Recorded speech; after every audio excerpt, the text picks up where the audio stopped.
Welcome to the Periphery. What is the Periphery? Well, there's like a near periphery, and then there's like a far periphery. The near periphery I would call a collection of the states that are shown here. The biggest and most powerful of these would be the Taurian Concordat.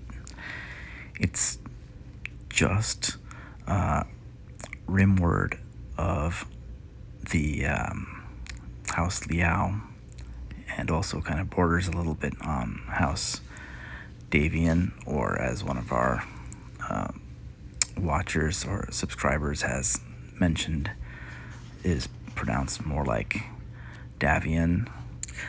Now, the Capellans have been attacking and messing with the Taurian Concordat and getting their butts kicked.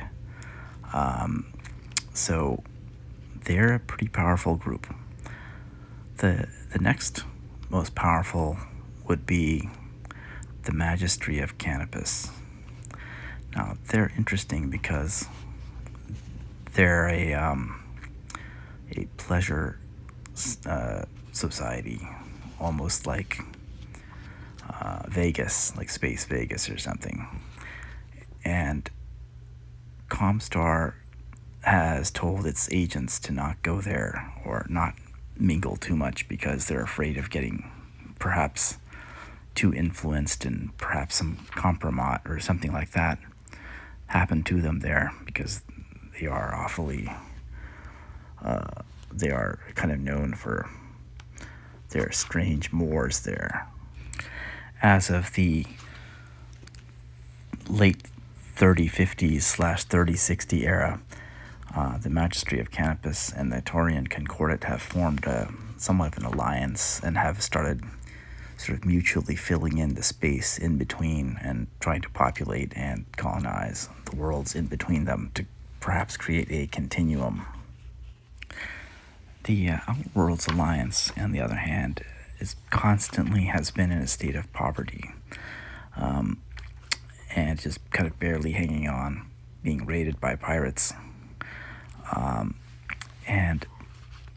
but now has gotten on better terms with House Kurita and House Davian, or Davian, however you want to pronounce it. So they've become a little more stable. Before that, though, they were not doing so well.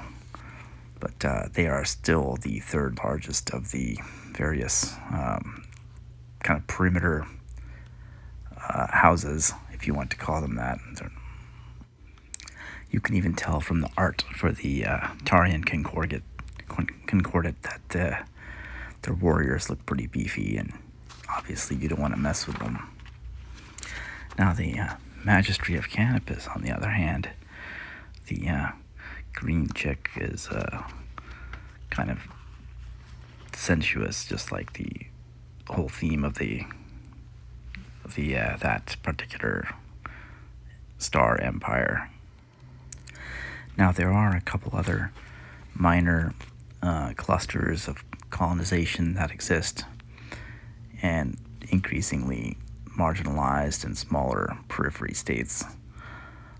Some of them are the remnants of the civil wars between Star League and whatnot, and others are more like a pirate kingdoms. For example, in the Corward Zone, before the clans invaded, there were some pirate kingdoms, and these were for example, here, but they got obliterated during the clan invasion. So if you remember the original MechWarrior 1 game, you end up visiting a pirate kingdom up in the Corward Zone. Now, the second part of the periphery, which is kind of interesting, is the deep or far periphery. And there isn't much for source material on this, but actually I found one.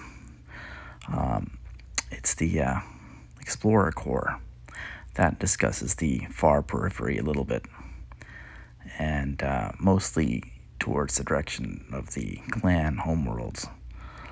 But the far periphery was originally populated just as well as the inner sphere. In fact, it's possible that humans have actually colonized a 1,000 light year radius around Earth instead of just a few hundred light years. But unfortunately, all of those colonies were cut off. Their HPGs broke down, or they never really even had a HPG established. So there's no communication with them, and most of them have probably died off. But it's entirely possible there are populated worlds out there that are unlisted and cut off, but still barely scraping together a living with their water purifiers and whatnot. And that is the kind of the interesting feature of the deep periphery. It's unexplored. In fact, when the Star League fell apart, it's even possible that there are some planets still inside the inner sphere that have populations that are still alive but completely cut off because of lack of HPGs. And a final rule of thumb is that whenever the inner sphere is strong, pirates raid the periphery states. And whenever the inner sphere is weak, pirates will venture deeper in and bypass the periphery states and raid the inner sphere because those worlds are richer and have more to plunder.